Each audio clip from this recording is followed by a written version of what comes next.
పురాతన రాజ్యమైన అజాలియాలో సూర్యుడు హోరిజోన్లోకి దిగి ఆకాశాన్ని క్రిమ్సన్ మరియు బంగారు రంగులతో చిత్రించాడు. ప్రజలు ప్రకృతికి అనుగుణంగా జీవించారు. వారు తమ జీవితాలకు మార్గనిర్దేశం చేసే మరియు వారి అవసరాలను అందించే ఉన్నతమైన శక్తిని విశ్వసించారు. రాజ్యాన్ని న్యాయమైన మరియు న్యాయమైన రాజు పాలించాడు.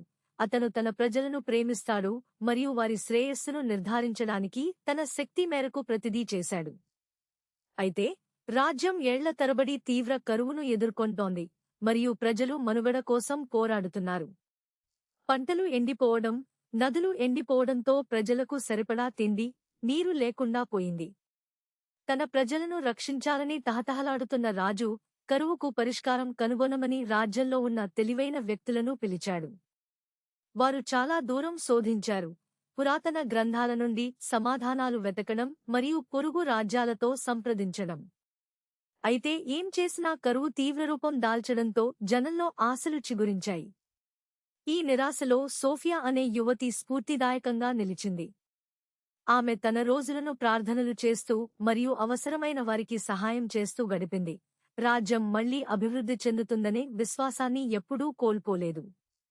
ప్రజలు ఆహారం మరియు నీరు కోసం కష్టపడుతుండగా సోఫియా యొక్క ప్రోత్సాహకరమైన మాటలు మరియు ఆమె నిస్వార్థ చర్యలు ఆశను కలిగి ఉండటానికి వారిని ప్రేరేపించాయి. సోఫియా భక్తికి చలించిన రాజు వర్షం కోసం ప్రజలను సామూహిక ప్రార్థనలో నడిపించమని కోరాడు. కాబట్టి వారందరూ సిటీ స్క్వేర్ వద్ద గుమిగూడారు, ఉన్నత శక్తికి ఒక అభ్యర్థనలో చేతులు జోడించారు. ఏళ్ల తరబడి ఎండిపోయి బూడిదగా మారిన ఆకాశం మెల్లగా చీకట్లు కమ్ముకోవడంతో మెల్లగా వర్షం కురుస్తూ ఎండిపోయిన భూమికి ప్రాణం పోసింది. ప్రజలు సంతోషిస్తున్నప్పుడు వారి ప్రార్థనలకు సమాధానం లభించిందని తెలుసుకుని సోఫియా నవ్వింది. ఆపై అకస్మాత్తుగా ప్రతిదీ ఆగిపోయింది మరియు సోఫియా తన సమయానికి తిరిగి వచ్చింది. ఒక కళాశాల విద్యార్థి హిస్టరీ క్లాస్లో కూర్చుని అదంతా కల మాత్రమేనా అని ఆశ్చర్యపోతున్నాడు. కాని ప్రొఫెసర్ మాటలు ఆమె మనస్సులో ప్రతిధ్వనించాయి.